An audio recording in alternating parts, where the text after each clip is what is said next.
Hi, I'm James Cole Morrison. I bitch about it, so you fuckers can listen. Wow, another Saturday on my Todd. Wife's off gallivanting elsewhere. And who would so happen to give me a ring but my dear old dad, and he wanted to go to the cinema with yours truly. It's a very, very, very rare and lovely treat. And what did we see on this random excursion? Oh, none other than Solo. Han Solo, the movie, or a Star Wars story, whatever the fucking major title was. Um, I hadn't heard anything really about this film. I knew it existed. I mean, I'm a relatively a decent Star Wars fan, but at the same time, I don't want to say I'm burnt out because I'm a little more burnt out with Marvel like movies, to tell you the truth. A hell of a lot more burnt out with them. But nevertheless, I've had my fair share of fucking Jedi's, lightsabers, and fucking the Empire and shit. I will just go on record and say that this was the movie that fucking Star Wars needed. It was an absolute breath of fucking fresh air. A movie that absolutely had almost zero, minus one wee little cameo that sort of made me scratch my head a little. And it's kind of out of nowhere, and it's almost sort of like just for the sake of fan service. But apart from one wee little cameo at the end, there was virtually no fucking lightsabers, no Jedi, no fucking like hardly any of the sort of like imperial sort of like shit. Like, I mean, obviously there is a bit of that and there's a bit of influence, but it's almost an absolutely completely out there story with nothing to do with like sort of like the good side, the dark side, the Force, and all that sort of mythology and horse shit. It's literally a self-contained story about Han Solo, obviously, and the Star Wars universe involving fucking criminal syndicates. It was fantastic. Honestly, I really, really fucking enjoyed it. I mean, there's not much more to be said. Yeah, the casting was was brilliant. I was worried about the lack of Harrison Ford. Obviously, he wasn't going to be in it.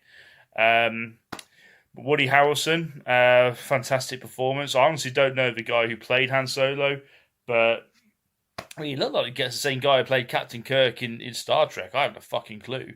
He could very well be that guy. I don't know. But that's sort of what he reminded me of. Yeah, what a fantastic breath of fresh air. Fantastic action. The CGI didn't stick out like a sore thumb. Um, I mean, they did raise a few like sort of more questions about the Han Solo character, like how does he learn to do this, that, and the other. But other than those little nitpicks, it was a fine, decent film. I've absolutely almost zero complaints, to be perfectly honest with you. Absolutely love these characters, and to be perfectly honest with you, these these like sort of like branching Star Wars films are starting to prove to be very, very decent. I mean, the whole Rogue One, the Rogue One film, although the beginning was a bit, wasn't too great. Fantastic, absolutely fantastic film. Offered quite a lot to the fans, and yeah, really, really sort of it sort of broke away from the traditional Star Wars formula.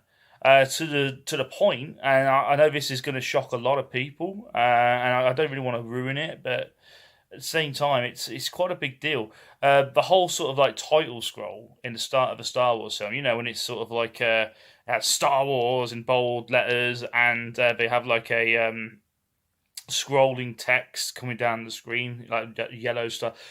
Iconic, like yellow text scrolling down the fucking screen. I don't even remember if Rogue One had that, but Han Solo didn't have that. And like I say, I don't know. I can't honestly remember if Rogue One didn't have that, but the fact that it just stuck out to me like a sore fucking thumb. It's like it didn't feel like a Star Wars film. Maybe that was the statement it was trying to make. It was trying to branch itself away from the other films and just trying to tell us that this was a self-contained story. And honestly, I fucking loved it. And you know what? If this is a success and people sort of buy into this film, we can see a lot more of this shit. I mean, from what I've seen today of Han Solo, why the fuck can't we have a self-contained movie about, I don't know, Boba Fett? Okay, I know the fucking reason, because he's fucking like slowly being digested in a fucking Zarlak's belly. But you know what? The fucking the books in the continued universe had him escape. I'm sure, like, sort of casual fans didn't know that, but he has escaped the Zarlak in the books. Why couldn't? Why can't he do? Why can't he do that? You know, in a sort of self-contained movie, and maybe have some flashbacks to his past and have him. You know, I don't know.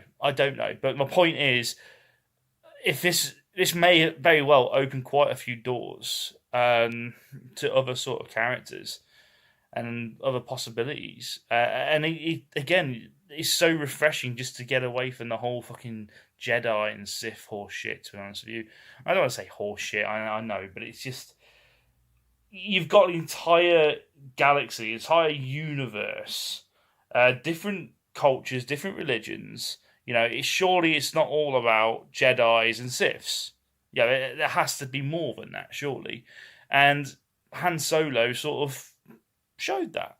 You had different crime syndicates, different bad guys, different sort of victims, different cultures. And yes, you had the Imperial sort of baddie sort of in the background, and there were definitely a presence, but it was just so cool, just having this nice, refreshing but familiar sort of experience. And yeah, I honestly, I'm getting the fucking Blu-ray.